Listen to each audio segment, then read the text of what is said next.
Hello and welcome back to my channel. If you are new here, then do subscribe my channel. So now let's start the video. In the today's videos we will discuss about the preposition of. So preposition of का हम belonging के लिए करते हैं। कोई चीज़ किसी से belong करती है, किसी से relate करती है, उस सेंस में हम ऑफ प्रपोजिशन का यूज़ करते हैं। वेरी फर्स्ट एग्जांपल इज़, जैसे हमने किसी बुक पे कवर चढ़ाया हुआ है तो वो कोई फटा हुआ है, तो हम कह रहे हैं कि the cover of the book is torn. जो बुक का कवर है वो फटा हुआ है, तो कवर बुक से क्या करता है, रिलेट कर रहा है। Second is, a friend of mine lives in Delhi. मेरा एक फ्रेंड दिल्ली में रहता है, तो मेरा फ्रेंड जो है मेरे से रिलेट कर रहा है, बिलोंग करता है, जो दिल्ली में रहता है। मैं कहूँगी स्काई का कलर ब्लू है, तो जो the colour of the sky is blue, वो कलर जो है स्काई से, आसमान से कनेक्ट कर रहा है। क्लियर? तो कनेक्शन के लिए, बिलोंगिंग के लिए, या वो कोई पर्सन भी हो सकता है, कोई चीज़ भी हो सकती है। इस तरह से हम ऑफ प्रपोजिशन का यूज़ करते हैं फॉर बिलोंगिंग, फॉर कनेक्शन को दिखाने के लिए। Next is part of a whole. मान लो आपके पास कोई बड़ी चीज़ है एंड उसका एक छोटा सा पार्ट है आपके पास, तो क्लियर, किसी छोटी चीज़ का एक बड़े चीज़ का पार्ट होना, तो उस सेंस में भी हम प्रपोजिशन ऑफ का यूज़ करते हैं। चलो इसको एग्जांपल से समझते हैं हम। एक आपकी फ्रेंड का बर्थडे है, क्लियर, आपको एक क्या मिला, उसमें से केक का पूरा केक तो नहीं मिलता आपको, उसमें से एक पीस मिलता है ना, तो आप क्या कहोगे, a piece of cake, cake का एक टुकड़ा। नेक्स्ट एग्जांपल इज़, आप जो पानी पीते हो, क्लियर, आप पूरी की पूरी बॉटल तो नहीं पी जाते ना, तो आप क्या कहोगे, a glass of water.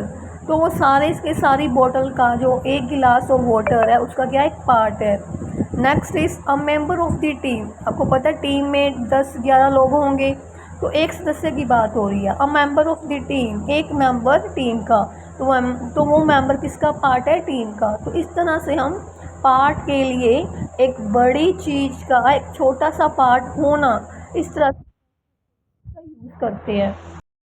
Next is, मान लो आपके पास कोई भी मटेरियल है, कोई ड्रेस है, कोई आपके पास ज्वेलरी है, फिर आपके पास कोई स्टेचू है, कुछ भी चीज़ है, एनीथिंग, वो किस मटेरियल की बनी हुई है, जब आपको ये बताना हो तो उस मटेरियल से पहले आप प्रपोजिशन ऑफ का यूज़ करोगे।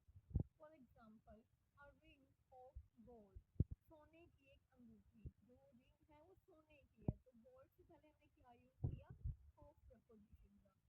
Second is, a statue of marble. Marble, जो स्टैचू मार्बल का है, किस मटेरियल का है, मार्बल का, तो हमने मार्बल से पहले क्या यूज़ किया, of. Next is, a dress of silk. और जो ड्रेस है आपकी फ्रेंड ने डाल रखी है वो सिल्क की है, तो सिल्क मटेरियल मटेरियल की है, सिल्क से पहले हमने कौन सी प्रपोजिशन का यूज़ किया, ऑफ का।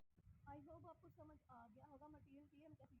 नेक्स्ट इज फॉर कॉज और रीज़न। कोई कारण बताने के लिए, कोई एक्शन हुआ है, कोई एक्सीडेंट हुआ है, इवेंट हुआ है, कोई फीलिंग है, तो उसके पीछे का कारण क्या है, उस इस तरह से हम ऑफ प्रपोजिशन का यूज़ करते हैं। फॉर एग्ज़ाम्पल, अगर मान लो कोई पर्सन मर गया है किसी डिजीज़ से, लाइक कैंसर से, क्लियर, उसके पीछे का मरने का कारण क्या है, वो इवेंट हुआ है, घटना हुई है, तो कैसे हुई है।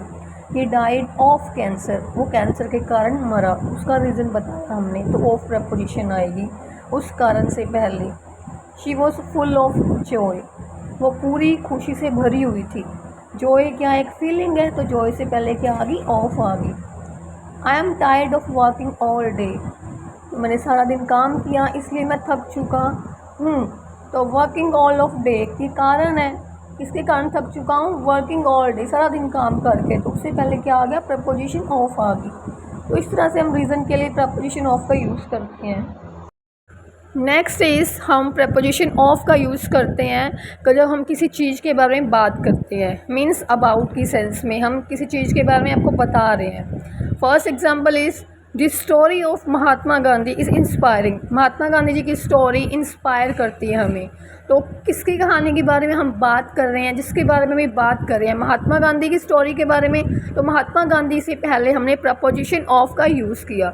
Second example is the idea of going alone scares me. अकेले जाने का जो आइडिया है, विचार है, मुझे डराता है। तो कौन सा विचार हमें डराता? अकेले जाने का। तो गोइंग अलोन, तो उससे पहले हमने कौन सी प्रपोजिशन का यूज़ किया? ऑफ प्रपोजिशन का। तो इस तरह से हम किसी टॉपिक के लिए बारे में बात कर रहे हैं तो प्रपोजिशन ऑफ का यूज़ करते हैं। नेक्स्ट जो हम ऑफ प्रपोजिशन का यूज़ करते हैं वो करते हैं मेज़रमेंट, क्वांटिटी और नंबर के लिए। वो कुछ भी हो सकता है, नंबर्स, एज, अमाउंट, कुछ भी।